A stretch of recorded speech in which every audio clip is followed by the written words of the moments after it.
Hello students. तो आज class +1 unit number 2 kinematics के लेक्चर नंबर 29 में हमारा टॉपिक है यूनिफॉर्मली एक्सेलरेटेड मोशन पार्ट 3। तो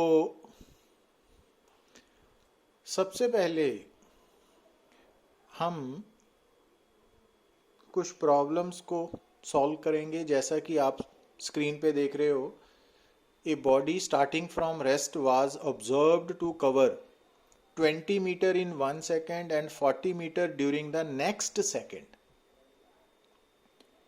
How far had it traveled before the first observation was taken, and it is assumed that acceleration is uniform along straight path.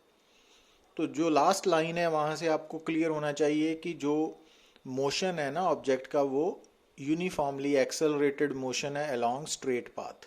तो straight path को हमने x axis मान लिया और O origin भी है और साथ में इनिशियल पॉइंट भी है। At time T is equal to 0 object O पे है और उस वक्त उसकी वेलोसिटी 0 है, क्योंकि स्टार्टिंग फ्रॉम रेस्ट है ना। तो हमने मान लिया कि ये जो ऑब्जेक्ट है वो at time T is equal to 0 origin पे है और उस वक्त वो रेस्ट पे है, तो उसकी इनिशियल वेलोसिटी 0 है।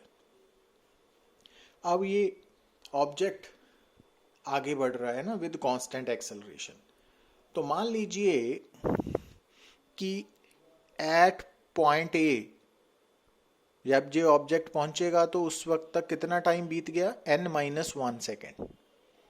और जब ये बी पॉइंट पे पहुंचेगा तो कितना टाइम हो गया, n सेकेंड। और जब ये सी पॉइंट पे पहुंचेगा तो कितना सेकंड हो गया, n+1 सेकेंड। ठीक है। अब ए से लेके बी तक एक सेकंड जो है वो nth सेकंड है, उसमें कितना डिस्टेंस कवर हुआ, 20 मीटर। और उससे आगे वाले एक सेकंड में बी से लेके सी तक भी एक सेकंड का टाइम लगा ना, और ए से लेके बी तक भी। ए से लेके बी तक जो है nth सेकंड है और बी से लेके सी तक n+1 सेकंड। अब बी से लेके सी तक कितनी डिस्प्लेसमेंट है, 40 मीटर ना, ये स्टेटमेंट में दी हुई है, ये समझनी पड़ेगी। तो अब इस एस एनथ का फार्मूला आपको याद होना चाहिए यूनिफॉर्मली एक्सेलरेटेड मोशन में, u+a/2 इंटू 2n-1। तो अगर हम इस इक्वेशन में ये वाली 20 मीटर क्या है, डिस्टेंस या डिस्प्लेसमेंट इन nth सेकेंड। तो यहाँ पे अगर ये 20 है तो टाइम n है ना, तो u प्लस और u 0 है ना। तो इस इक्वेशन को यूज करते हुए इसमें क्या करना है, आपने एस nth को 20 लेना है, u 0 लेना है, तो वहां से ये इक्वेशन नंबर 2 बन गई ना हमारे पास। अब इसी इक्वेशन में, इक्वेशन नंबर 1 में अगर आप u 0 लेते हो और एस nth जो है ना वो अगर 40 लेते हो तो n की वैल्यू n+1 है यहाँ पे ना। मतलब इक्वेशन नंबर 1 में अगर आप n की जगह n+1 यूज करते हो तो s n+1 क्या होगा, 40। तो यही इक्वेशन में जब हमने 40 सब्स्टिट्यूट किया, इसको u 0 किया और n की जगह पे n+1 लिखा, तो इक्वेशन नंबर 3 ये वाली बन गई ना सॉल्व करने पर। अब आपके पास दो अननोन इक्वेशंस है ना, 2 और 3, इनको सॉल्व करते हुए दो इक्वेशंस हैं और दो ही अननोन क्वांटिटीज हैं, a एंड n। तो इनको सॉल्व करते हुए आप a की वैल्यू भी निकाल सकते हो, तो n की वैल्यू भी, n आ गया 3/2 सेकेंड और a आ गया 20 मीटर पर स्क्वायर सेकेंड। ठीक है, इनको सॉल्व कर लिया हमने। अब अगर आप n और a की वैल्यू को इक्वेशन नंबर 2 और 3 को सॉल्व करने पे फाइंड आउट किया ना इनको, अब हमने क्या निकालना है कि 0 से लेके a तक कितनी डिस्प्लेसमेंट हुई है ना, बॉडी ने कितना डिस्टेंस कवर किया पहली ऑब्जर्वेशन से पहले। तो वो हमने x मान ली डिस्प्लेसमेंट। अब यहाँ पे s is equal to ut plus half at square formula use किया, क्योंकि यूनिफॉर्मली एक्सेलरेटेड मोशन है। अब s क्या है, x के इक्वल है और टाइम कितना है, n-1। समझ आई बात, क्योंकि o से a तक पहुंचने को टाइम कितना लगा, n-1, और n जो है ना वो हमने 3/2 सेकेंड फाइंड आउट कर लिया है और एक्सेलरेशन भी 20 मीटर पर स्क्वायर सेकेंड निकाल ली है। अब ये n और a की वैल्यू आप इक्वेशन इसमें सब्स्टिट्यूट करोगे, वहां से आपको s की वैल्यू आ जाएगी ना 2.5 मीटर। Got it? अब प्रॉब्लम नंबर 2 में देखिए कि a car starting from rest accelerates at the rate f through a distance s, then continues at constant speed for some time t, and then deaccelerates at the rate f by 2 to come to rest. And if the total distance is 5 seconds, prove that s is equal to half ft square. तो अब इसके लिए आप इसको equation से या graph से निकाल सकते हो ना. हमने vt ग्राफ सेलेक्ट कर लिया इसके लिए. अब तो फॉर डिस्प्लेसमेंट एस के लिए एक्सेलरेशन एफ कांस्टेंट है ना, तो उसके लिए velocity time graph inclined straight line होगी और स्टार्टिंग फ्रॉम रेस्ट है तो इनिशियल वेलोसिटी 0 है ना, तो ओ ए इनिशियल वीटी ग्राफ आ गया. अब उसके बाद क्या हुआ, फॉर टाइम टी इसकी वेलोसिटी कांस्टेंट होगी ना, तो ए से लेके बी तक for time T velocity constant है. तो हमने मान लिया कि ओ से लेके 0 या ओ से लेके ए तक कितना टाइम इलैप्स हुआ, t1 टाइम, और उस दौरान कितना डिस्टेंस कवर हुआ, s. और a से लेके b तक वेलोसिटी कांस्टेंट रही और वो कितने टाइम के लिए है, t टाइम के लिए. तो इसका मतलब b तक टोटल कितना टाइम हो गया, t1 प्लस t. अब उसके बाद डी एक्सेलरेट हुआ ना विद रिटार्डेशन f बाई 2. तो अब ये जो vt ग्राफ है अगेन इसकी स्लोप नेगेटिव आनी चाहिए ना, क्योंकि अब ये डी एक्सेलरेट कर रहा है और फाइनली 0 पे आ गया ना. अब इसकी स्लोप नेगेटिव है ना, माइनस एफ बाई 2. तो अब अगर पूरा टाइम कैपिटल टी है मोशन का, तो इस इट मीन्स बी से लेके सी तक का टाइम कितना हुआ, टी कैपिटल टी माइनस ये वाले दोनों टाइम उससे माइनस हो जाएंगे ना. Got it? अब ये वेलोसिटी वी मान ली ना हमने. अब यहां से देखिए, अब ओ से लेके ए तक की अगर आप स्लोप निकालते हो तो वो एक्सेलरेशन होगी ना एफ के इक्वल, और एफ क्या होगी, परपेंडिकुलर ओवर बेस. तो परपेंडिकुलर वी है और बेस t1 है ना. और दूसरा, क्योंकि ओ से लेके ए तक वीटी ग्राफ है, तो वीटी ग्राफ के अंडर क्या होता है, डिस्टेंस या डिस्प्लेसमेंट कवर्ड. अब एस है ना ये दिया हुआ, तो ये वाला एरिया ट्राइंगल ओ ए ई का जो एरिया है ना वो एस के इक्वल है, कितना, half into base into perpendicular. अब यहाँ से इक्वेशन नंबर 1 से आप v की वैल्यू भी सब्स्टिट्यूट कर सकते हो और इक्वेशन नंबर 1 से t1 की भी वैल्यू निकाल के 2 में सब्स्टिट्यूट करोगे तो s का formula half F t1 square बन जाएगा ना. तो इस तरह से सॉल्व कर लेना है ना.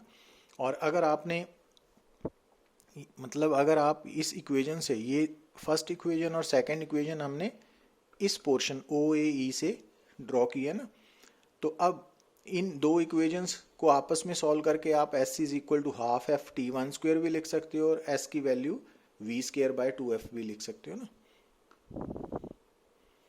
मीन्स जो थर्ड और फोर्थ इक्वेशन है वो 1 और 2 इक्वेशन से आई हैं, और 1 और 2 इक्वेशन हमें एक तो ओ ए की स्लोप से निकली है और दूसरी area under O A graph है ना, ओ ए ग्राफ के अंडर जो एरिया है ना वो s के इक्वल है, वहां से आई है. अब वहां से इक्वेशंस बन रही है ना हमारी. अब ये जो एरिया ऑफ रेक्टेंगल है ना, दिस वन, इस रेक्टेंगल कौन सी, ए बी डी ई, तो इसका एरिया S1 डिस्टेंस को रिप्रेजेंट कर रहा है ना. S1 is equal to velocity into time, क्योंकि लेंथ इंटू हाइट बोल सकते हो ना आप. तो ये इक्वेशन भी बन गई यहाँ से. अब ये ट्राइंगल है ना, अब ये जो ट्राइंगल है इसकी जो स्लोप है, ठीक है ना, वो माइनस एफ बाई 2 है ना, वो किसके बराबर होगी, माइनस वी बाय टाइम. तो यहां से हमने ये टाइम निकाल लिया ना, ये टाइम आ गया 2v बाई एफ. मतलब ये जो बीसी लाइन की स्लोप है ना, वहां से हमने टाइम की वैल्यू निकाल ली, कितने टाइम के लिए ये बॉडी डी एक्सेलरेट हुई है ना, तो 2v बाई एफ है. अब ये जो दिस वन, क्योंकि उसने स्टेटमेंट में क्या बोला हुआ है हमें, ये स्टेटमेंट अगर याद है तो ये जो पूरा एरिया है ना वो 5s है, तो उसमें से ये s एरिया है, ये s1 माना, तो इट मीन्स ये एरिया कितना हो गया, 5s minus s minus s1. तो ये वाला area 5s minus s plus s1 कर दिया ना. अब ये जो एरिया है वो किसके बराबर है, half into base into perpendicular. Half into base into, अब ये वाली वैल्यू हमने स्लोप से निकाली हुई है यहाँ से, तो वो यहाँ पे सब्स्टिट्यूट कर दी, तो ये बन गया ना, ठीक है। तो अब वी स्क्वेयर बाय एफ की वैल्यू यहाँ से देखिए आप, वी स्क्वेयर बाय एफ की वैल्यू 2s के बराबर आएगी ना यहाँ पे। अब इसको इधर ले गए तो वहाँ से s की वैल्यू हाफ वी टी आ गई, ठीक है ना। अब v की वैल्यू हमने क्या निकाली हुई है यहाँ से, √2fs, तो यहाँ आप सब्स्टिट्यूट कीजिए। अब दोनों साइड्स को स्क्वायर कीजिए और सॉल्व करके रिजल्ट बन जाएगा ना। मतलब कि ये जो इक्वेशंस बना रहे हैं हम, ये तो वीटी ग्राफ से बना रहे हैं ना, स्लोप से, एरिया अंडर द ग्राफ से। अब उनको मैनिपुलेट करके आपने फाइनल रिजल्ट तक पहुंचना है ना, तो ये आपकी प्रैक्टिस पे डिपेंड करेगा। अब यहाँ देखिए आप, if the velocity of particle is given by velocity v is equal to √180 minus 16x, तो what will be the acceleration. तो अगर वेलोसिटी दी हुई है इसके बराबर, तो इसको हमने 180 minus 16x raise to power half लिख दिया ना। अब इस इक्वेशन को, क्योंकि एक्सेलरेशन निकालनी है, वेलोसिटी दी हुई है, तो हम क्या करेंगे, इस इक्वेशन की दोनों साइड्स को डिफरेंशिएट करेंगे विद रिस्पेक्ट टू टाइम। तो जब आप टाइम से करोगे तो v का बन गया dv/dt, और ये होल पावर नीचे आ गई डिफरेंशिएशन में। अब ये ब्रैकेट को ऐसे ही लिख के माइनस, इसकी होल पावर में से -1 करना है ना, इनटू फिर ब्रैकेट के अंदर वाली इंडिविजुअल टर्म्स को डिफरेंशिएट करना है ना। अगेन आपको डिफरेंशिएशन पे पकड़ होनी चाहिए। अब ये dx/dt वेलोसिटी होती है ना, और dv/dt एक्सेलरेशन, तो ये एक्सेलरेशन होगी और ये वेलोसिटी होगी। अब वेलोसिटी की वैल्यू यहाँ से दोबारा यहाँ सब्स्टिट्यूट कीजिए, अब ये कैंसिल आउट हो जाएंगे, तो -8 मीटर पर स्क्वायर सेकेंड आंसर आ गया।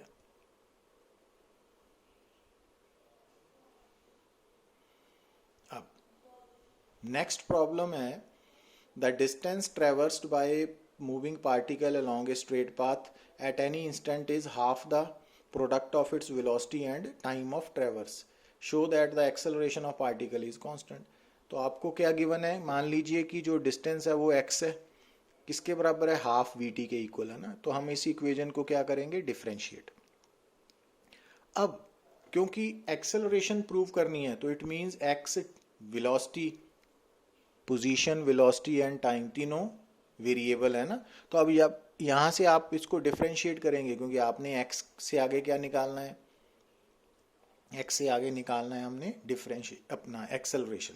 तो एक्सेलरेशन तक पहुंचने के लिए हमें 2 बार x को डिफरेंशिएट करना पड़ेगा ना विद रिस्पेक्ट टू टाइम। तो जब हमने इस इक्वेशन को पहली बारी टाइम के साथ डिफरेंशिएट किया, तो यहाँ पे u v फार्मूला लगेगा ना, हाफ तो कांस्टेंट है, बाहर आ गया। अब ये दोनों टर्म्स क्योंकि वेरिएबल्स हैं, तो पहले इसको डिफरेंशिएट करेंगे इनटू t प्लस, फिर इसको एज सच रख के इसको डिफरेंशिएट करेंगे विद रिस्पेक्ट टू t, तो ये बन गया ना। तो यहाँ इसको सॉल्व करके आप at is equal to v के इक्वल आ गया ना। ये एक्सेलरेशन है और ये वेलोसिटी है। अब दोबारा फिर आप इसको डिफरेंशिएट करोगे ना। जब हमने दोबारा डिफरेंशिएट किया, तो हम मान के चलते हैं कि एक्सेलरेशन वेरिएबल है ना। तो अब दोनों को वेरिएबल मान के u v फार्मूला दोबारा अप्लाई किया, तो डिफरेंशिएट किया। अब dv/dt एक्सेलरेशन है, अब ये भी एक्सेलरेशन, तो da/dt 0 हो गया। जब कोई भी क्वांटिटी को डिफरेंशिएट करें उसका आंसर 0 आए, तो वो कांस्टेंट होती है ना। तो इट मींस, क्योंकि किसी भी कांस्टेंट की डिफरेंशिएशन 0 होती है, तो इट मींस एक्सेलरेशन कांस्टेंट है। अब यहाँ देखिए आप, a body covers 12 metre in second and 20 metre in 4th second, find what distance the body will cover in 4 seconds after the 5th second. ठीक है, तो हमें क्या गिवन है, displacement in second 12 metre, displacement in 4th second s4 दिया हुआ है 20 metre. अब इन दोनों इक्वेशंस के लिए ये फार्मूला लगेगा ना। तो ये वाली इक्वेशन कैसे आएगी कि इसमें अगर आप n2 लेते हो, तो ये इक्वेशन बन जाएगी ना। और इस इक्वेशन के लिए आपको n क्या सब्स्टिट्यूट करना पड़ेगा, 4। और हमने निकालना क्या है, distance body will cover in the 4 seconds after the 5th second, मतलब 5 सेकेंड बीत जाने के बाद वाला डिस्टेंस इन नेक्स्ट 4 सेकेंड। तो इसका मतलब नेक्स्ट 4 सेकेंड अगर 5 सेकेंड में ऐड करें तो टोटल 9 सेकेंड हो गए ना। तो टोटल 9 सेकंड की डिस्टेंस में से पहले 5 सेकंड का डिस्टेंस माइनस कर देते हैं ना। तो अब S9 या S5 निकालने के लिए ये फार्मूला लगेगा ना। अब S9 निकालने के लिए टाइम 9 सेकंड लेंगे और S5 निकालने के लिए यहाँ पे टाइम 5 सेकंड लेंगे ना। तो अब इस इक्वेशन में जब आप N2 सब्स्टिट्यूट करोगे तो S सेकंड 12 दिया हुआ है ना, तो ये इक्वेशन बन जाएगी ना, ये वाली इक्वेशन 3। अब जब इस इक्वेशन में आप N4 लोगे तो ये इक्वेशन इसको इक्वेट कर लेना, तो ये बन जाएगी ना। अब दोनों को सॉल्व करके आप U और A की वैल्यू निकाल सकते हो ना। तो U और A की वैल्यू आ गई। अब यहाँ पर इस इक्वेशन में अगर आप S9 निकालना चाहते हो तो आप क्या करोगे, T9 लोगे ना, और U और A हम ऑलरेडी निकाल चुके हैं ना, वो सब्स्टिट्यूट करो तो S9 आ जाएगा, इसी तरह S5 आ जाएगा। तो दोनों का डिफरेंस रिक्वायर्ड आंसर है।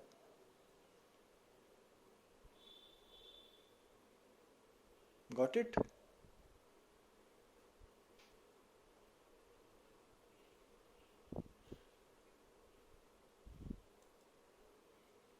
अब यहाँ पे देखिए, आप अब करने जा रहे हैं derivation of equations of motion in uniformly accelerated motion by calculus method. कि v is equal to U plus A T, S is equal to U T plus half A T square, V square minus U square is equal to 2as and S nth is equal to U plus A by 2 into 2n-1। इन equations को हमने bye integration solve करना है ना।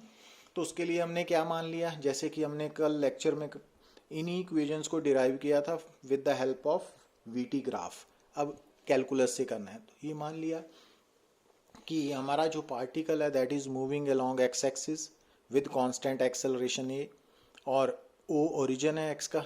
तो at time T is equal to 0 particle position A पे है, उस वक्त उसकी पोजीशन एक्स नॉट है और इनिशियल वेलोसिटी यू है ना। और at time T particle B point पे पहुंच गया ना, तब उसकी पोजीशन एक्स होगी फाइनल और वेलोसिटी वी है। और इसका मतलब जब पार्टिकल ए से बी पहुंचा तो कितना टाइम टेकन है, टी टाइम, और उसके दौरान उसकी डिस्प्लेसमेंट क्या है, S is equal to X minus X naught, final position minus initial position है ना। तो ये सारे पिछले फार्मूलाज पढ़े हुए हैं हमने। अब v is equal to U plus A T करने के लिए आप क्या करोगे कि आपने स्टार्ट करना है एक्सेलरेशन से, dv बाई डी टी होती है ना। अब क्रॉस मल्टीप्लाई किया तो dv बन गया ए डी टी। अब इस इक्वेशन को आप इंटीग्रेट करोगे विद इन प्रॉपर लिमिट्स। तो प्रॉपर लिमिट्स क्या है, क्योंकि राइट साइड पे टाइम है, लेफ्ट पे वेलोसिटी है ना। तो अब इनिशियल टाइम 0 है ना, और उस वक्त की इनिशियल वेलोसिटी u है, फाइनल टाइम t है और उस वक्त की वेलोसिटी v है। तो ये लिमिट्स बन गई। अब क्योंकि हम बात कर रहे हैं यूनिफॉर्मली एक्सेलरेटेड मोशन की, तो a कांस्टेंट है ना, तो a कांस्टेंट को इंटीग्रेशन से बाहर रख लिया ना। अब इसको सॉल्व करना है हमने ना। तो dv का बन गया v, तो लिमिट्स आ गई साथ में, और dt का इंटीग्रेशन होगी t, तो लिमिट्स आ गई साथ में है ना। तो लिमिट्स सब्स्टिट्यूट करने पे ये रिक्वायर्ड आंसर आ गया हमारे पास।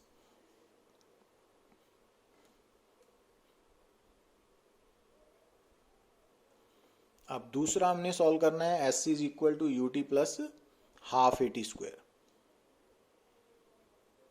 अब इसके लिए क्या करेंगे, हमने स्टार्ट करना है from velocity is equal to D X by D T. तो अब velocity u plus A T होता है ना, यहाँ से क्रॉस मल्टीप्लाई किया तो dx बन गया v dt। अब v की value u plus A T substitute की। अब उसके बाद जब हमने इंटीग्रेट करना है इसको विद इन प्रॉपर लिमिट्स, तो लिमिट्स क्या लेंगे, क्योंकि जब टाइम 0 है, ये टाइम के लिए है और ये पोजीशन के लिए है ना। अब जब टाइम 0 है इनिशियल, तो पोजीशन x नॉट है, और जब फाइनल टाइम t है तो पोजीशन x है ना। अब u और a कांस्टेंट होने के कारण इंटीग्रेशन से बाहर आ गए ना। अब dt को और t dt को इंटीग्रेट करना है, यहाँ dx को करना है, तो लिमिट सब्स्टिट्यूट करनी है हमने। मतलब इन सब को करने के लिए आपको इंटीग्रेशन की समझ होनी चाहिए ना, अदरवाइज प्रॉब्लम आएगी। अब जब लिमिट सब्स्टिट्यूट की तो ये रिक्वायर्ड आंसर आ गया।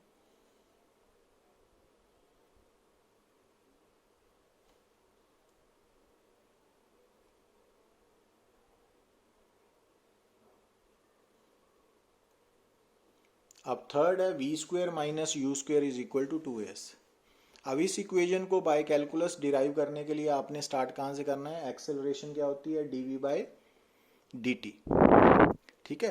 पर अब यहाँ से देखिए, क्योंकि यहाँ पे टाइम आ रहा है और जबकि जो हमें रिजल्ट चाहिए उसमें टाइम नहीं है ना, तो इसका मतलब हम क्या करेंगे, न्यूमिरेटर और डिनोमिनेटर को dx के साथ मल्टीप्लाई करेंगे ना, कर दिया। अब इन दोनों को इंटरचेंज कर लेंगे, dx को dv के साथ, ये हो गया। अब dx बाई dt वेलोसिटी होती है, तो acceleration v into D V by D X लिख सकते हैं ना, ये मैंने पहले भी बताया था आपको। अब इस इक्वेशन में हम dx को क्रॉस मल्टीप्लाई करेंगे तो ये बन गया। अब दोनों को इंटीग्रेट करिए विद इन प्रॉपर लिमिट्स। जब आप इंटीग्रेट करोगे तो क्योंकि राइट साइड पे आप वेलोसिटी से इंटीग्रेट कर रहे हो ना, तो लिमिट्स इनिशियल अगर वेलोसिटी u है तो राइट साइड पे आप लेफ्ट साइड पे आप इंटीग्रेट कर रहे हो विद x, है ना, विद x, तो इनिशियल x नॉट लोगे लिमिट, और फाइनल वेलोसिटी v है और उस वक्त की पोजीशन x लोगे ना आप। अब a बाहर निकाल लेना है बट v नहीं निकालनी, क्योंकि जो फाइनल वेलोसिटी है ना वो टाइम पे या पोजीशन पे डिपेंड करती है, जबकि इनिशियल वेलोसिटी जो है वो गिवन है तो वो फिक्स है। तो इस कारण याद रखना है कि जो इनिशियल वेलोसिटी है वो कांस्टेंट लेनी है, बट जो फाइनल वेलोसिटी है वो वेरिएबल माननी है ना यूनिफॉर्मली एक्सेलरेटेड मोशन में। अब यहाँ से हमने जब सॉल्व करना है तो ये v बाहर नहीं निकालनी क्योंकि ये वेरिएबल है ना। अब इंटीग्रेट करते हुए फाइनल आंसर पहुँच जाएगा ना जब हम लिमिट सब्स्टिट्यूट करेंगे।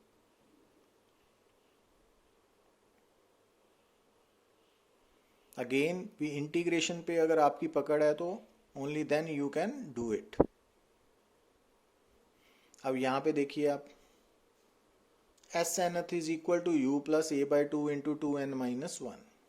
अब इसको सॉल्व करने के लिए हम स्टार्ट करेंगे velocity is equal to D X by D T, तो डी एक्स बन गया वी डी टी है ना, और v की value u plus A T substitute कर दी ना, गॉट इट। तो यहाँ तक पहुँच गए।